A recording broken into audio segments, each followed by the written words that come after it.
Good morning. For those of you who do not know who I am, my name is Felice Montero, and I am the Director for the Council on Aging. Before I introduce our presenter this morning, I'd like to invite you to stop by the front desk, please, and sign up for your tag card. We have a new software, and what it does is we put in your name, and you have a card, just like the Stop and Shop and Shaw's card. You'll be assigned a card, and you swipe it, and then on the screen will be a list of all the programs and activities that are happening today. And you just, it's a touch screen, so you just touch the cafe, men's breakfast, and it just registers you in. It allows us to go paperless and have more accurate numbers. So it's a one-time thing that you could do today. Once you sign in, you don't have to continuously do it. You just swipe your card whenever you visit us for any of the programs. Okay. So this morning we have Mr. Kerry Horman. He is a specialist for the affordable housing program, and it's residential. He's going to be talking about residential repairs and how you could seek funding for these in our community. So if you would help me and join in and welcome Mr. Kerry Horman. First, I'd like to thank the Council on Aging for giving me this opportunity. I was mentioning to some of the people at the table. One of the hottest things today is to get out the word of what you're doing. There's so many routes, but there's not a lot of concentration in one place where you can do it. 25, 30 years ago, you put it in the newspaper, everybody would see it.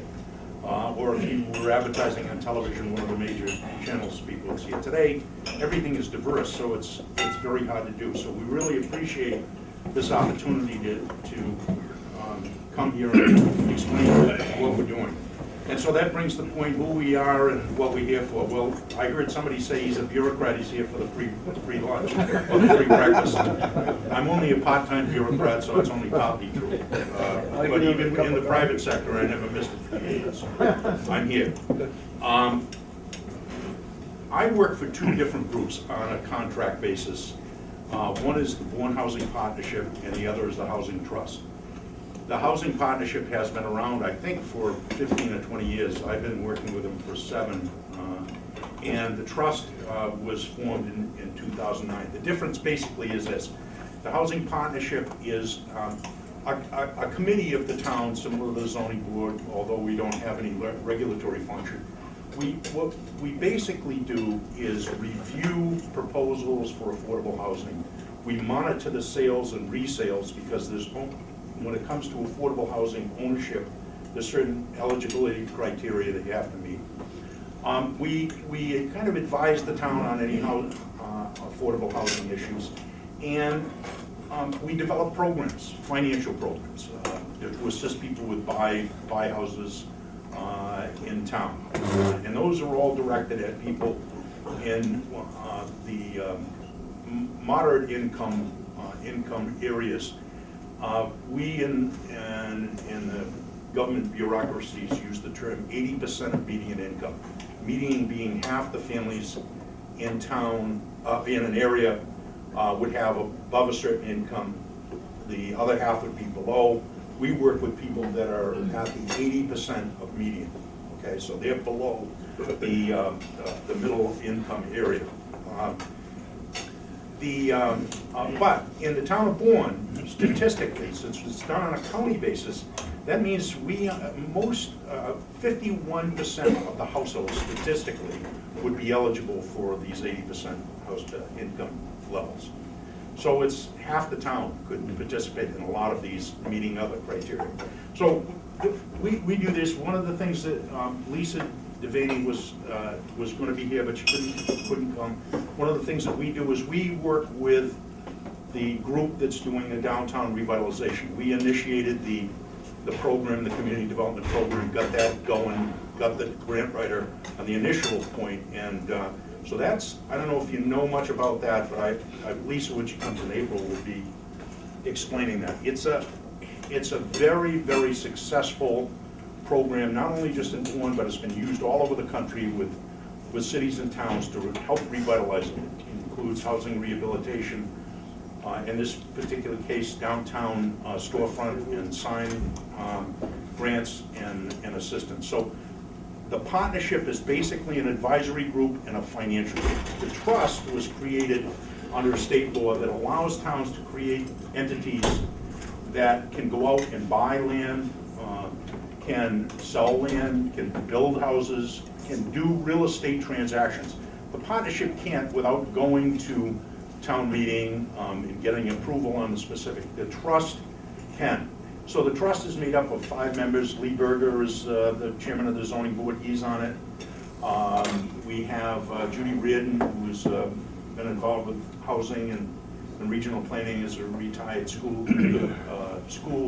administrator. Sue Ross is the chairperson of both committees. The members have to be residents of Bourne. I'm trying to think of who I missed on there. So there's Lee, a guy named Steve Walsh, who is a retired engineer, very valuable member of the committee. And I'm missing somebody, and I'll think of it, Steve Walsh, Sue, Lee Berger, Judy Reardon. I'll think of the last one in a minute. But the partnership is active, as I said, and the trust is active in a lot of different things related to affordable housing. So why am I here? I'm here because we have a series of opportunities, whether it comes from purchasing a home or getting home repairs, that we want you to get the news out. And I will, can somebody pass this out? I'm going to give you this summary of programs that are out there, and I'll pass a few of these out, maybe you can pass them around. These are the types of houses that we've done in the past. Maybe you can pass these around.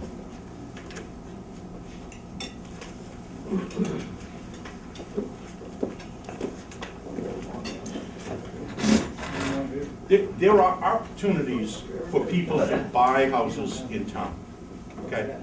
Affordable houses.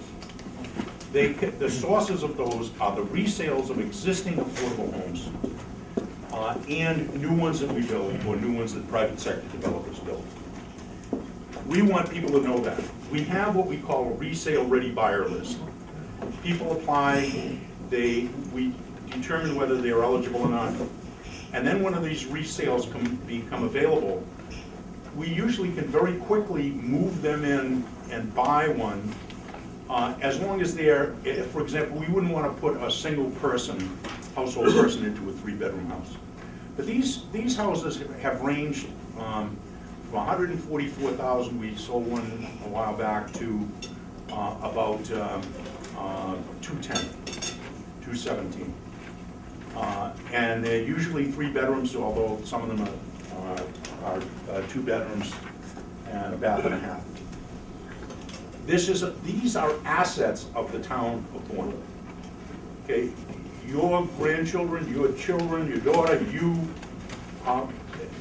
want to think about these. There are roughly 600 various types of affordable units in the town board. Not all homeowners. There are renters, there's various types. There's condos, there's single-family houses.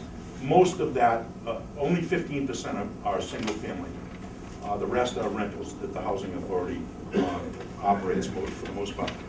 But we want you to know that there are opportunities for people to buy.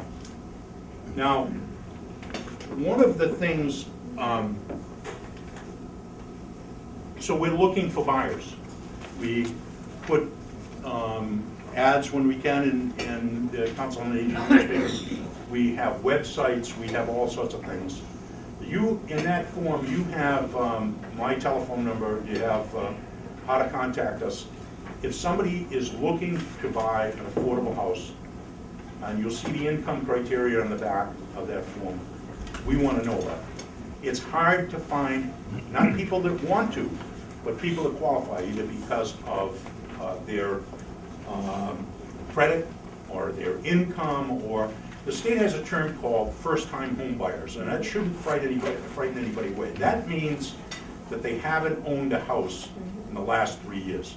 So you'll see ads, people that are looking, if you've got family members that are looking, and they'll see ad, oh, you gotta be a first-time home buyer. Well, that's a misnomer. It really means you haven't owned a house in the last 3 years. And there were some exceptions to that as well.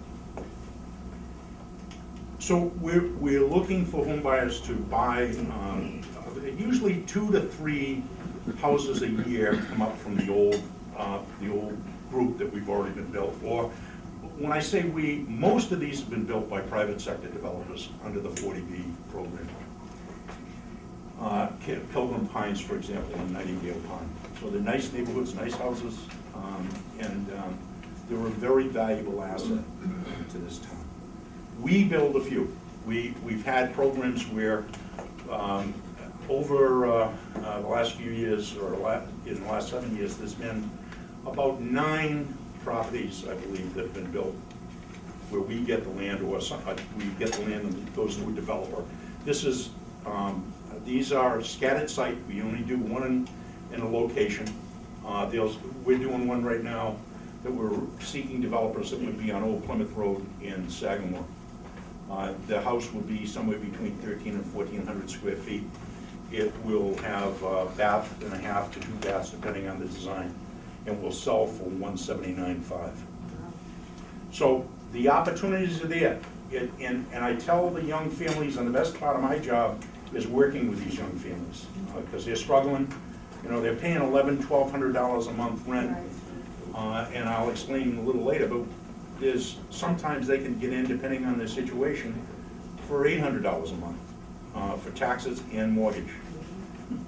And so it's tough these days. I mean, we're all of the age when we can remember we bought an old house, picked up a hammer and a saw, and went to town and fixed them up ourselves. It's tough today because they don't have the money, because the rents are so high that they can't save anything. 2 of them working usually, so I have a lot of empathy for them, a lot of respect, because the people that get through our program are very resourceful. They have good credit because they have to get a mortgage, and they may be making $40,000 or $45,000 or $50,000 or $60,000 with 2 kids. You try to do that today, one bump, one stumble, and your credit's going for a lot. So these are very very resourceful people that we're working with. So we're looking for home buyers. There's a flow that comes in. We'll have this one probably ready, I'm going to say in June. We'll be advertising before that. And we're getting 2 to 3 of these resales a year. I just want you to remember the resale ready buyer list. If people get that application in, we ask them to mark off whether they want to be eligible for any other program. We'll get in touch with them. But by being on this resale ready buyer list, they're ready to go. We know that they're qualified. When something comes up, we can move with them quickly. Okay, we're looking for properties. We want to buy land. Now, we can't go out and buy 3 acres overlooking Cape Cod Bay, for $4 million or something. We have to keep our prices low.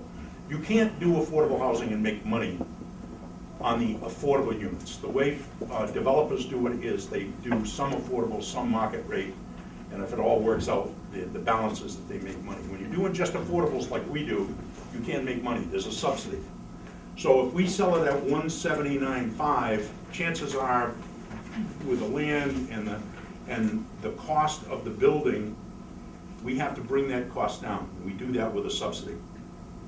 Our funds come from the Community Preservation Fund, which I hope some of you are familiar with, and the towns have that.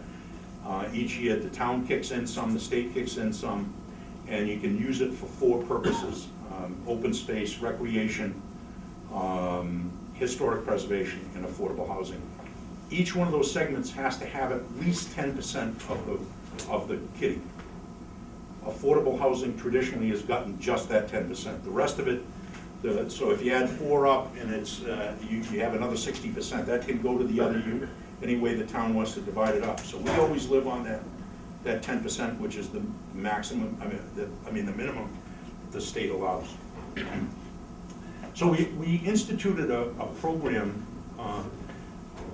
and what it allows us to do is when people have undersized lots, non-conforming lots. They have a house here, and they bought it, it was on a 10,000 square foot lot.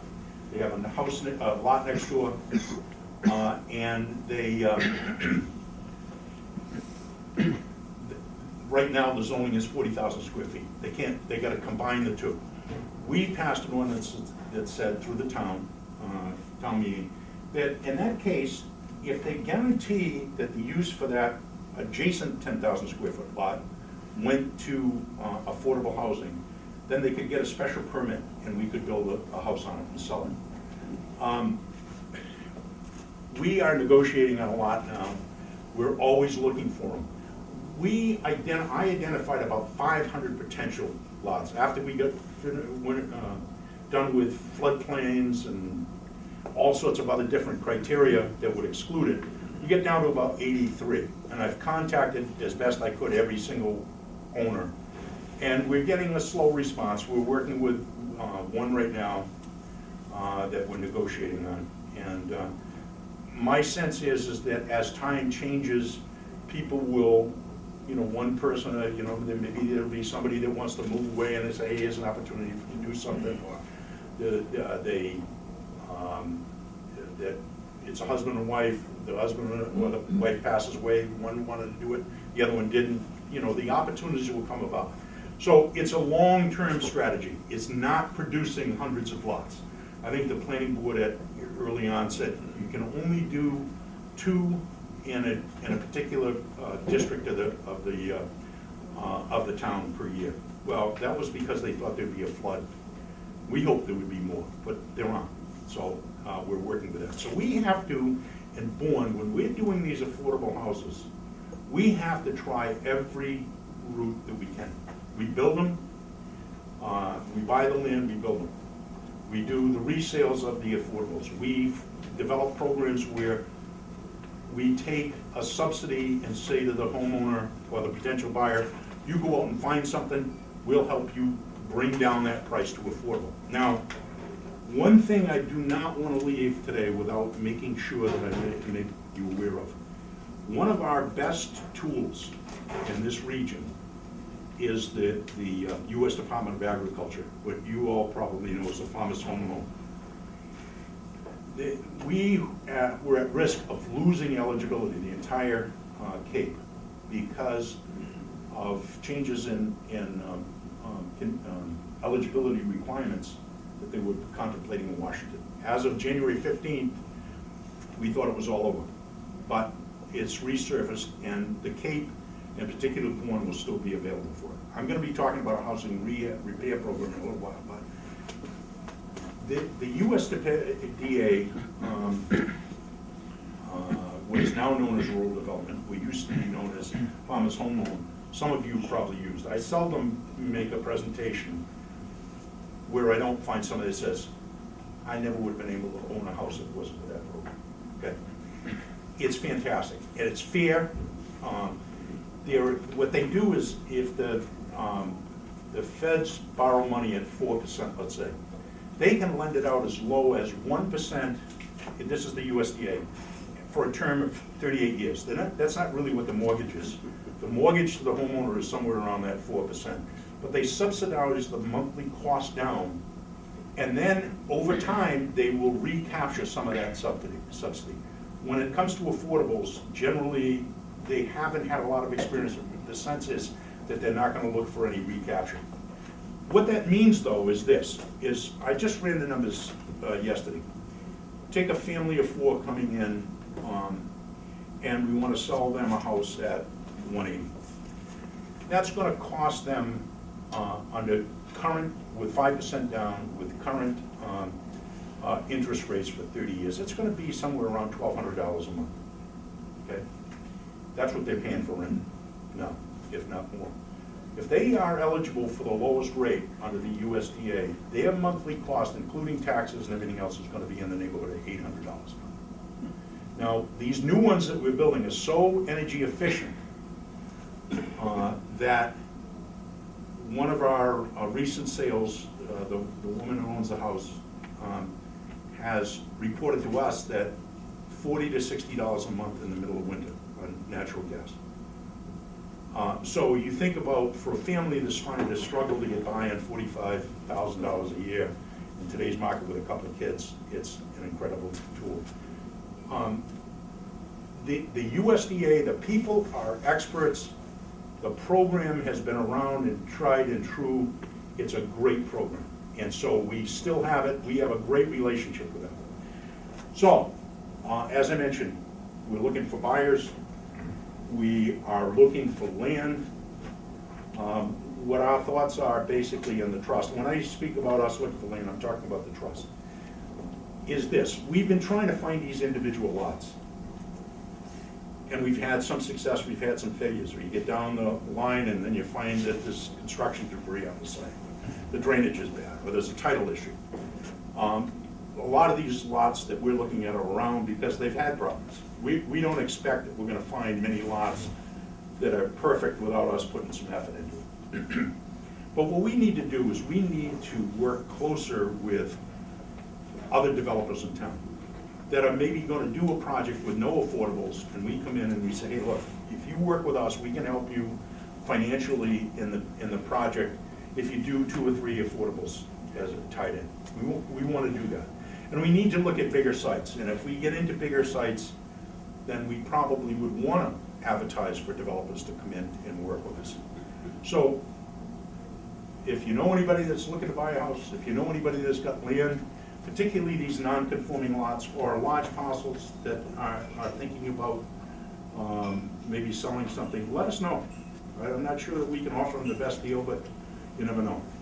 And finally, what I'm really hoping you'll do is to take this flyer that I gave you, look through it, and get the news up to your grandchildren, to your kids, everybody in town. You know, we work for the public.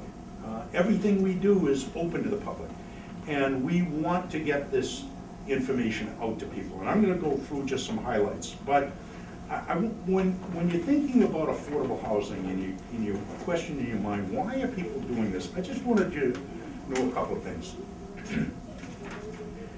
And ask you a couple of questions. First, when's the last time that you saw a subdivision with modest priced houses, 2, 3 bedroom ranches? When's the last time, Bill, when's the last time you saw a mobile home park built? When's the last time you saw a modest priced rental housing built? Well, you can't do mobile home parks, and I don't think there's a lot of support for them with 40B, but if you saw that, most likely that was funded, or that project was a 40B project. It's not happening in the marketplace. It is simply not marketing. I went to a conference a couple of years ago, and something came out that astounded me. They studied all the major metropolitan areas in the country, 262. Do you know the one that had the highest percentage of houses built on 1 acre of land or more? What do you think? Idaho, Wyoming, Texas, Boston metropolitan area.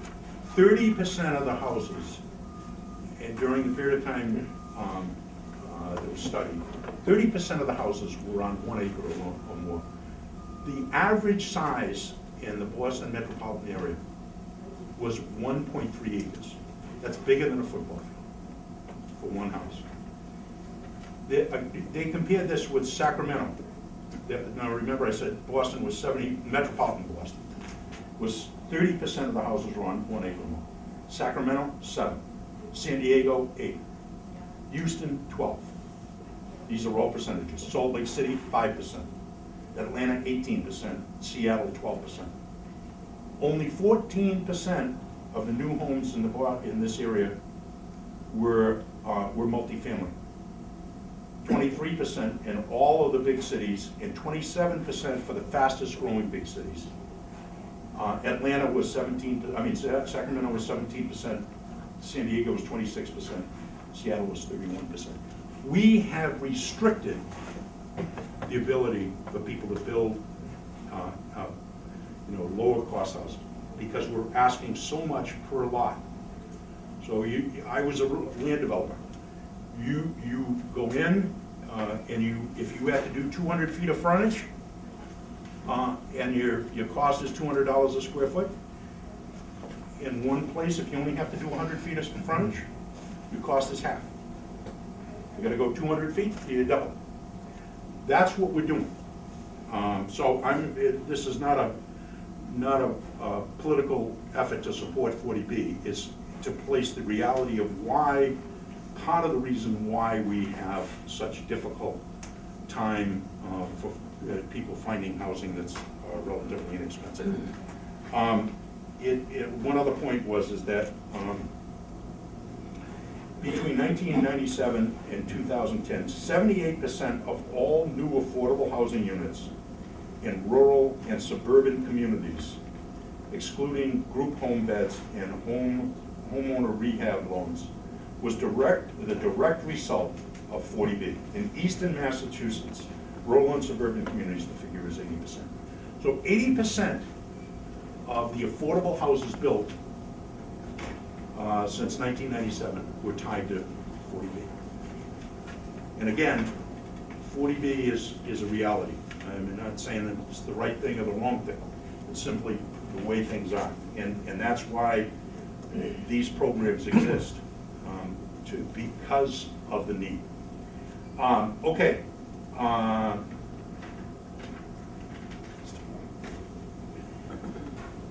Who are these buyers of the houses that we're looking for?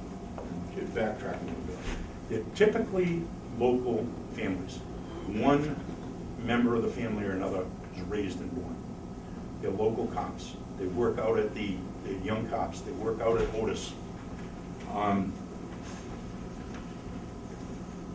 The state says you can't exclude the sale of these houses. You can restrict a certain number to be local. The reality is that people that buy them either work here, grew up here, have something to do with the town, and usually at least one of them was a local resident. Now, there's something I wanted to clarify. As I said, it's 80% of median income. But I want to give you this information because I want, if you have anybody that's thinking, what we're running into is essentially this. There's a formula when you have these affordables about how expensive the houses can be when you resell them. And it's tied to interest rates, and it's tied to household income, median household income, and you do a calculation. What we're finding is that those numbers are too high, okay?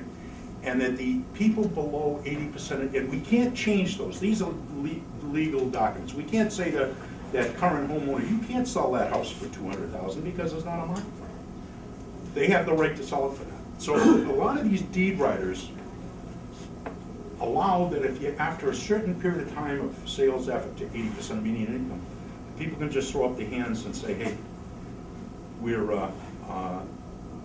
we can't find anybody, we're going to sell it on the open market. And then when they do that, the difference between what they can sell it at and what the fair market value is goes to the redevelopment authority for other housing purposes. The problem is, there's not much of a gap, okay? So it doesn't benefit us. Say that again? Yeah, there's a formula, okay? And let's say that the formula is tied to, has to do with what people are making on an average basis, and median income, 80% median income. What the current interest rates are. And it's all designed so that somebody at, I'm going to confuse you here, but somebody at 70% of median income for a certain family size, so it's a 4-family for a 3-bedroom unit, what they can afford using 30% of their gross income for housing. Now that's a statistical, that's not individual, that's on a statistical basis for the region. So we run this calculation. And Mr. and Mrs. Jones come to us and say, we want to sell a house. And I sit down and I run the calculation. The calculation says 215,000. We know that we're not going to find people under 80% of median income at current interest rates, or very many of them, that can afford to buy a $220,000 house. So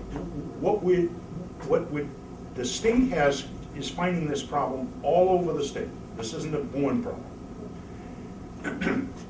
The state is saying is this, is if you go through the marketing process and you can't find somebody below 80% of median income, you can go out and you can sell it to people above 80% median income, but they have to conform to the requirements of that deed right. So when they go to sell, they have to again try to find people at 80% median income. So what's the benefit? Well, the benefit, first of all, is that your priority is to be from people from 80% to 120% of median income. Most people that you talk to say, why aren't you doing something for the people over 80% of median income? Well, here's an opportunity. The opportunity is that once the marketing is done, and we can't find somebody, and these are mostly with the resales, we can expand it, okay, to allow people of higher income. So if any of your family, friends, and yourselves look at these income limits, and you say, I can't do it, I'm over by 10%, give me a call, fill out an application, because we're running into this. I had 3 calls in the last 2 days from people that are considering reselling their houses. So it's happening, okay? I wanted you to know that. There's a lot of, this is complicated stuff, and I don't expect any of you to absorb all of these things, I mean, I work at it all the time, and I still have to rethink it all the time, but I want you to know that the opportunities out there. So I'm describing these buyers. In addition to being typically below 80% of median income and being local, they have good credit, okay? And so these are the kind of properties I think that we're being advised that the town of Horman wants. Single family, scattered site, owner occupied, and that's what we're doing. Okay. I think I've covered all of that, and what I just want to do now, I don't want to bore you to death, but I'm hoping you're going to keep these and give them to anyone you think is interested. I want to get some highlights. On page 1, if you look down near the bottom, you'll see other opportunities. There's town programs. This is home purchase assistance, page 1. And this is on the website, by the way, the town website. What I want to point out is this. You got your daughter and her husband want to buy a house. They want to move to the Cape. They would prefer to be in Bourne, but they don't care whether they're really in Plymouth or whether they're in Sandwich or whatever. Well, first of all, they look in Bourne, and here's the programs that we have. The first thing they should do is contact me. I'll get them an application. They can fill it out. And part of my job is just to direct people to the right place. But then look at this. There's a list of 4 sources down the bottom. You see it says Housing Assistance Corp? Okay. Housing Assistance Corp does what we do, only they do it on a regional basis.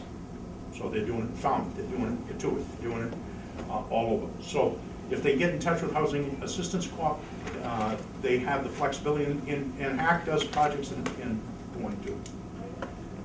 The next 2 are websites, CHAPA and MAHA. I don't know how many of you use the internet, but you know that everybody else is.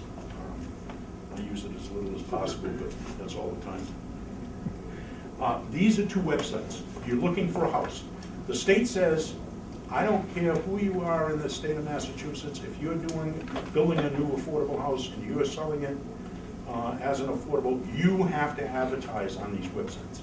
So, they're looking for a house, they go to chapa.org, or they go to maha.org, and every town in the state that's selling an affordable house, or every project whether it's town or private developer that's doing it, is gonna be on there.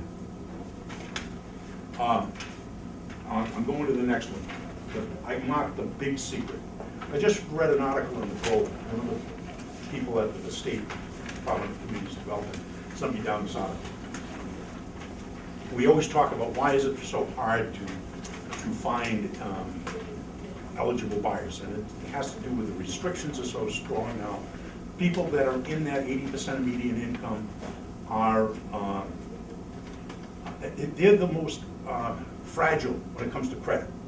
One of them uses a job, they're living on everything they're making, rent.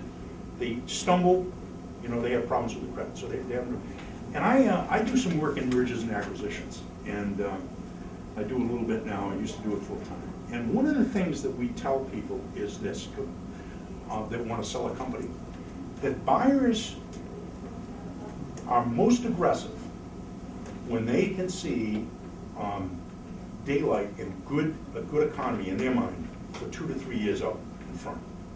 And I think that relates to affordable housing too. I think people that want to buy a house, particularly right after, you know, the memories seem to be about 10 years. You know, all of us have seen the problems in the 80s and the late 80s, and we saw the problems before that. And, you know, I went through it. And so we may be burnt strong enough so that we remember these things. But for the most part, memory is about 10 years. So things get bad, and then they recover, and 10 years out, everybody thinks it's going to be wonderful. But my point essentially is this. I think we're still at a point where people are saying, I don't know if I'm going to have my job a year from now. I haven't gotten an increase in the last 2 years. What's happening in the general marketplace? And I think that affects home buying as well. I'm not a home residential realtor, but I think that we're seeing that. And I'm starting to just sense that we're coming out of that. But the article in the Globe, the reason I raised it, is they talked about all of these housing programs that are out there that the state runs, and there are all sorts of different ones. The local bankers will have access to most of them. They didn't even mention the U.S. Department of Agriculture. It's the best program out there for you. Now, there's a waiting list. If you're up near that 80% of median income, what they do is they have a sliding scale. The lower your income, the lower they'll put the rate because of what you can afford. As you get up close to 80%, they're closer to what standard rates are. If you're down 50% of median income, that may be where they get that 1%. But the Globe does its article on lending, and it's like the rest of the world other than Boston doesn't exist. This is where, you know, you don't have to buy an affordable to send your families to this USDA program. Okay, they can buy market rate, but their chances of being able to buy a house are better. So I wanted to put that in. Now, the thing I was introduced, I'm going to keep on flipping to you to page 3. If it's me. Well, there's a down payment program that Housing Assistance Club has. Sometimes, you know, government works against itself. I'll give you an example. Housing Assistance Corp gets from the county money to help people put down payments on houses. HUD, the federal government, who's the source of that money, says if the state's telling us for affordable housing, you have to have it on a deed restriction. Okay? It has to be deed restricted in perpetuity, always has to remain that way, always has to be resold to people that are of that income, under most conditions. But HUD tells the county, you cannot use our money where there's a deed restriction. The U.S. Department of Agriculture is a department of the federal government. They use these deed restrictions all the time. So, but HAC has a program up to $10,000, I think it's up to $20,000 in some cases where there's repairs, where they will help people with first-time home buyers with the down payment assistance. Housing Assistance Corp is HAC there in INS. Again, the big secret, I'm in page 3, home repair. Now, Lisa was going to be here. They have a home repair program that is up to $30,000, no interest, it's not a loan, it's basically a grant, but it's repaid if you sell over a certain period of time to a target area right here, right around Buses Bay, center effect. they are not the ones that chose. Now, we were involved with this program and helped get it started. We got the consultant in, and the consultant is Sharon Travis Gay, who is a local resident. She's the best at this in the state, I think. Known her for a long time. And she got this grant, and they got $900,000 2 years ago. They're working on the $900,000 now, and they're working on a new grant. They just presented it to us the other day for another $400,000, only because that's what the limit is, $450,000. The state comes up with, but this is a great program, okay? And so they're doing housing rehabilitation, up to 80% of median income. The loans are up to, or the grants are up to $35,000 if there's lead, $30,000 if there isn't lead. And they're doing storefront facades and signage programs in downtown Buzzards Bay. Now, she's gonna come back in April and explain that. But if you meet their criteria, the only time they can spend money outside of Buzzards Bay is on an emergency basis. And they can only spend 20% of their money outside of Buzzards Bay, even if there's an emergency. So if they had $100,000 and they had emergencies that came to $25,000, they could only do 20. These are not things that we at the local end of government decide we want to do. These are things that are pressed on. One of the things you learn about local government, if you don't know already, we're the bottom of all of these regulations. The people that work in town hall here, when they make a regulation in Washington or in the state or in the county, it gets implemented locally. So the burden of all of it, usually. So, this is a great program. Anybody that's in this area, in this target area, or has an emergency, you want to call Lisa, and I think that the telephone number's in, that's at Town Hall. Now, when we formed this, we said to ourselves, I come from a housing rehab background. My first job out of grad school was city planner and housing rehab specialist in a town called Winooski, Vermont, which was it was a great job, great people. They were a model city, so the idea was that Nixon, if you believe this, was the one that set this program up. He saw all of these, you got one grant for water, you got one grant for sewer, you got another one for this, you got another one for that. He said, why don't we put it all together and let the towns figure out what they want to do with it? And that was the beginning of the block grant. And Winooski, Vermont was what they call the model city. They picked one city in each state to test these things out. And I was fortunate enough to be involved with that on an early stage. But what's happened is as usual, it gets watered down, and now they're trying to put things in more categories. But anyway, so Lisa is the one. We looked at this and we said, hey, Winooski, Vermont was 1 square mile for a target area, was 1 square mile, the whole town. And Bourne is just Buzzards Bay and the surrounding neighborhoods. We said, isn't there something we can do for everybody else? Well, the big secret again, U.S. Department of Agriculture. What they do is they have a program of a $7,500 grant program for people over 62 that are very modest income. And then they have up to a $20,000 loan for 20 years for 1% for anyone that's income eligible and meets other requirements. And it can be used anywhere in the town, okay? So the problem is that the USDA doesn't allow any money to be spent on technical services. Somebody to come in and say, well, you really need to do this, you really need to do that, write up a spec and have a bid, but they require 3 bids. Coming from that background, I said, hey, we need to provide that service. If we can provide that service and help people fill out these applications, then we can capture some of that money from USDA, and I think we're the only town doing that. And so the idea is that we have money, we set aside about $9 grand to have somebody go out, and it's the same one that works with the other program. And he goes out, he's an expert in all of this, he will write out the bid specs, get 3 bids in, and have detailed specifications for them to work on.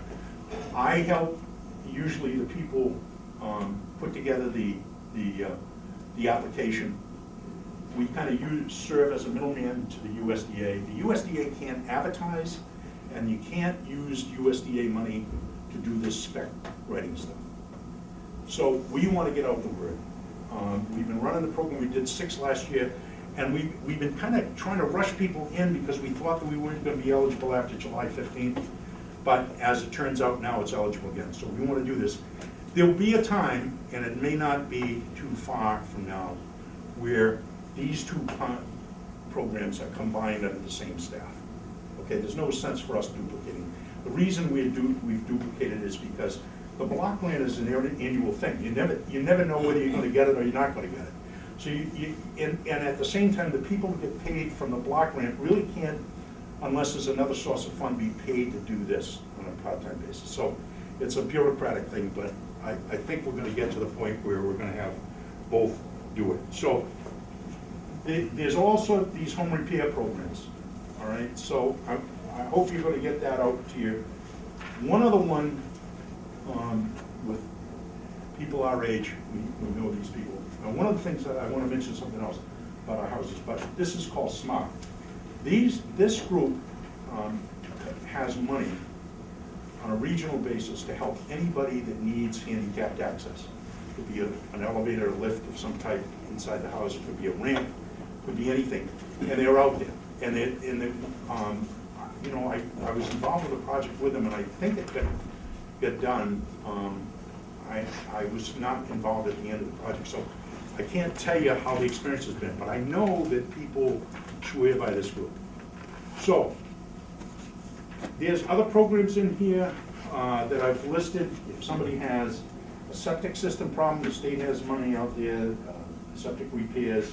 There's a lead program the state has, there's rental assistance, there's all sorts of different things that out there to help. I don't work in all of them, but I want to direct these to you. Now, I just talked about SMART. All of these houses that we build new are what is called visitable.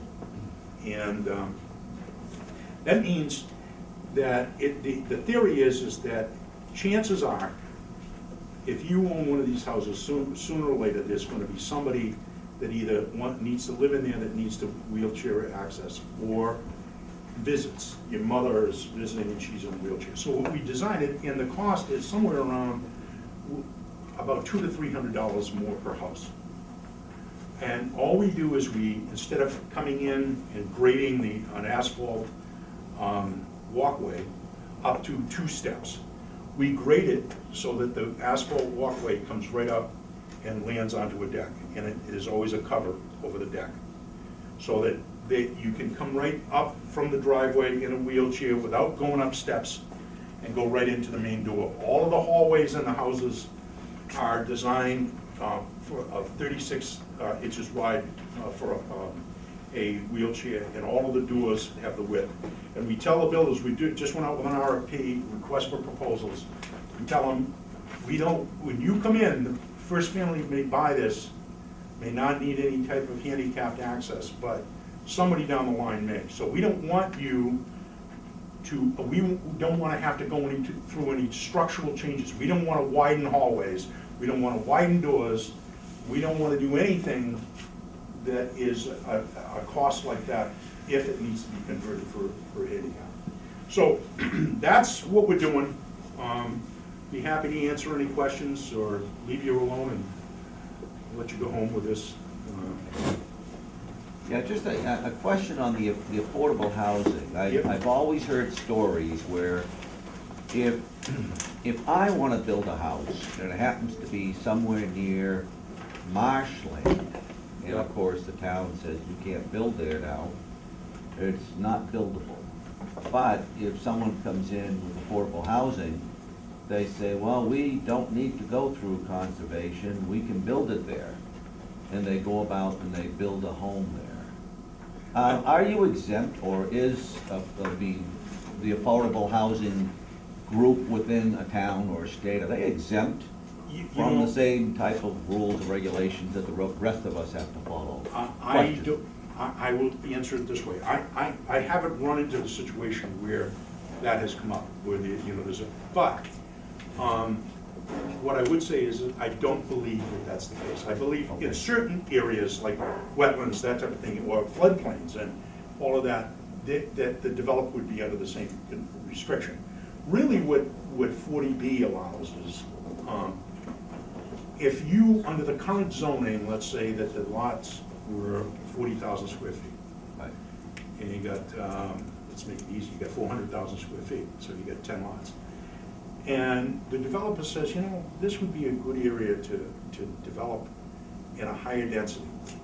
And the town says, and 40B basically says, you can build up to higher density if the town doesn't have 10% of its housing, year-round housing. We're at almost just under 7%, 6.5%. If you don't have 10% of your housing in affordable housing, then you can basically go over the zoning and build at higher density, as long as 25% of the units are affordable. Now, in some cases, that's a contentious thing. The town doesn't want it, they fight it. And other times, it's a coordinated thing. Now, we were very, very close. If that project had gone across the canal, everything's a canal. I'm trying to think what the name of it was. On the other side of the Bourne Bridge, that people next door were trying to do. That had gone, where is it? Canal. Oh, yes. If that had gone, that would have been about, I think there were, with all the units, it would have been about 75 affordables in there. The state has a cute little rule. It says that if you do single family, then whatever you count, whatever number you do, that's the count. But if you do multifamily and you do 25%, in a rental situation, so if you had 10, if you had 100 and you did 25, the state counts all 100 as affordable. Single family, it doesn't. But with a couple of the projects that were going on a few years ago, then we were very close to that 10%. But the economy crashed all of us, one way or another. Time in the economy, developers' biggest nightmare is time, because you don't know what's going to happen. What if you, one of these affordable houses you build and people will live in it for a while and they trash it? Yeah. Well, then they don't get the equity. I mean, when they go to sell it, they're not going to get the equity that they would have just like anybody else. Now, what we do, the trust has done on 2 occasions, and it had to do more with threats of foreclosure and these deed writers. The old deed writers are different, okay? They allow in some cases, these houses to be lost as affordables. The new ones, they call a universal deed writer. It's in perpetuity, they won't change. But we have actually, I didn't mention one other very important role that the trust plays. We're the last line of defense. If it looks like a house is going to get lost as an affordable, we come in and we buy it. We've done that twice. And between the two, I don't think it's cost the town a nickel. Because we bought them and resold them. But they were going to be lost as an affordable. Now, if people trash it, when they go to sell, they're not going to get the equity that they would otherwise. This is the first time in the history of this program, in the history of anybody that I know, that, I'll relate this to you in a second, that median household income has declined the last 2 years. So that means that, let's say, median household income for Barnstable County, family of 4, is somewhere around 80,000, 79,000, 75,000. In the last 2 years, it dropped by $500 a year, statistically, okay? So, that's having an effect on these resales. 2 things are having an effect on resales. Increase in interest rate and decrease in a median household income. Things are tough out there, I think. Yes? On the home repair program, Yes. okay, they have $30,000 awarded to them, right? Yes, Okay, with 0% interest. that's correct. Okay, so this person has home repairs done, Yep. dies 5 years later, Yep. pays that, the rest of the balance. It's own for the repair. Well, there's, Lisa will have to answer that, but what'll happen is there's a gradual forgiveness of the debt. Right, but I'm saying they're awarded $30,000 to do all these Yes, repairs. yeah, So this person dies 5 years later. yeah. Who pays the balance on it? State. I don't know the State. answer to that. Yeah, you'll have to ask her. I don't know whether that's under the conditions of the agreement, if that occurs, the debt is forgiven, I don't know. She would know the detail on that, I don't. On the home repair thing, you said people eligible, is it the same criteria for eligibility as, is it 80%? No, for USDA, it's lower than that. And so I Is it didn't, gross income or net? gross, Gross. yeah. Now, obviously, if you're self-employed, I mean, it's adjusted gross, I mean, you know.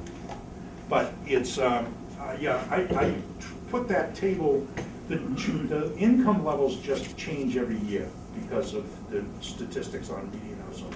So I just put that table on there, and they sent me a table that covered all of the different brackets. And I couldn't format it right. A follow-up question on that repair. Supposing this person has the house home repaired, Mm-hmm. and a family member moves in, okay? And then they leave it to this family member. So the state still pays the balance, or does that family member pay for it? Again, I have to apologize to you, but I don't work with that program, so Lisa's gonna be here, Devaney is gonna be here in April, and she works with the detail of that all the time. I know the generalities of it, but I don't know the details. But that's a federal program, correct? Not state? Yeah, no, well, it's, the money comes from the feds, goes to the the state plays their games with regulations, sends it down, and so, you know, a lot of it is a blend. Got it. But it's a very, very competitive of grant. I mean, I used to do that stuff. Yeah, I was the city planner and community development director in Attleboro. I did it in Winooski, as I mentioned. And when we finally got the go-ahead to go for the grant, and they said, yeah, okay, go for it. I thought I was gonna have to write the grant myself. And it, believe me, it's a nightmare. And it's so competitive. Every state, seems like every town in the state is competing for it. And Sharon, who wrote that grant, is like batting 1,000. I mean, she's just unbelievable. And she knows how to do it. She knows what the nuances are, what the state will expect, what they won't accept. It's really tough, and she's done a great job. And the truth is that the first year that they got the 900,000 was because of Bourne's demographics, which has something to do with your eligibility. You know, the percentage of low and moderate income, all that kind of stuff, and a great grant writer. The second time they got it, and the third, and if they get it the third time, it's because of great administration over there by Corinne Moore in the planning department and Lisa. They've done a fantastic job. This is not easy stuff to get rolling, and they've done it quickly, and that's what the state does. You know, the state says, well, we just gave you the money, and we're 6 months out, and you're applying for money, what did you do with the money that we gave you? And if you haven't produced, the state isn't gonna fund you the next time. So they produced the first time, they're producing now on the second time, and they're going for the money again. Yes? How does Bourne stack up with other towns as number of affordable housing units? I think a couple of the towns down Cape, like Orleans and have higher. I think Bourne is about, so there's 33 or 31 towns, I think, in the state that have gotten to 10%. Bourne is at the last, I think it's 6.5, but they just sent us out the form. We're working on the housing plan that we have to do every 5 years. We're looking at those numbers now, and I think that they need to add 43 units on. But so we're at about 8.5%. I think there's 2 towns down Cape that are around 8%. So we're, as far as the Cape is concerned, you know, we're working on it, but it's tough. It's hard to get, you know, it's 10% of your year-round housing population. That's about, there's about 7,000 year-round houses in Bourne. How about Falmouth? I think Falmouth is slightly less in the percentage. I don't know if I brought that with me. I can tell you if I brought that report. I didn't, unless it's in my briefcase, but it's called the subsidized housing inventory list, and you can check it. I may have it in my briefcase. If I do, I don't have the one for all of the towns, I'm sorry, I just have the one. So it's supposed to be 10% of year-round houses. Yes. Yeah. Yeah. So, and as I said, I think that one is around 7,000. So that guides a lot of what we try to do. There's one of the programs that we kick around all the time is an accessory dwelling. What that means is, you own a house, you want to create an in-law apartment, and it isn't allowed by zoning, let's say. It's a non-in-law apartment, you just want to create an apartment. Hyannis and some of the other towns have an accessory dwelling provision. The problem is that the state has made it incredibly restrictive as to whether you can count it on that subsidized housing inventory, those units. What they basically say is, Mr. and Mrs. Jones put on a 500 square foot, 600 square foot addition, want a one-bedroom unit in there.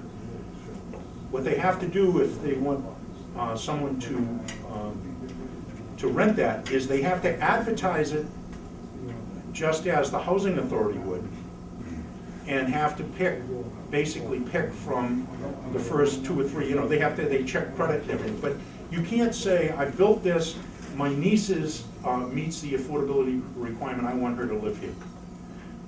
The towns down Cape are working with this. There's a consortium where they do this. The success rate that I'm seeing where they actually can count them on the SHI list is very limited. So the group that I work with, the partnership and the trust, look at it, we back off, we look at it, because it would be labor intensive, and I don't know, and there's not a lot of good responses, other than Hyannis. But what Hyannis is doing is, or Barnstable, is they're taking illegal apartments, giving the people some help in renovating them, meeting them, and then approving them as accessory. But now they're not getting them counted. So in one, most of the time, we've already got the response that if you're going to spend the money, we want it to be counted on the SHI list. What's the advantage to the town to reach the 10%? Well, it's kind of it's a backdoor kind of benefit. The benefit basically is that, as someone was asking about the impact of 40B, that if you don't want, if you want to be able to control the size and the type of development that's coming into town, if you have the 10%, the developers don't have the flexibility to use the 40B to fall back and do higher density. Now, some towns, Gary, who's the planner in Attleboro that I've known over the years, you talk to him and he says, hey, Attleboro's an industrial town. We've already, it doesn't make a lot of difference. We've got sewer and water, we've got our zoning in place, we're not gonna, it's not a big deal for us whether we're at 10% or not 10%. But for many suburban communities, they want that control. It has to do with services and, traffic and whatever, so. But when you're out. Yeah, that's good. Hey, thank you very much. I'm gonna spread the news on this, anybody they know. Thank you very much. Anybody that you know.